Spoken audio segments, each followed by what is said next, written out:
The Pencil's Big Adventure by Johnny's book. It was the first day of school.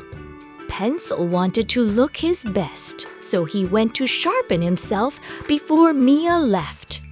But while he was gone, Mia picked up her backpack and headed to school. The zipper was left open just a little. Inside the bag, the supplies panicked.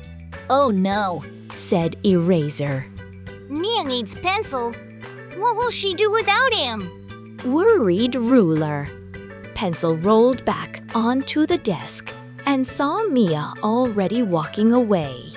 My Mia needs me. I must get to her, he said bravely. He leapt from the desk, bounced on a chair, and tumbled across the floor.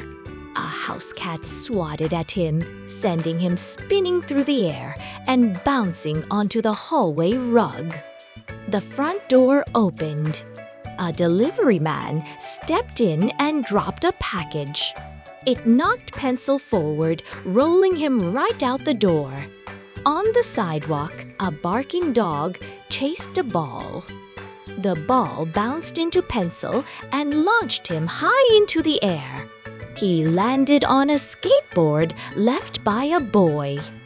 The skateboard rolled downhill, racing faster and faster toward the school. A worker carrying buckets of water slipped.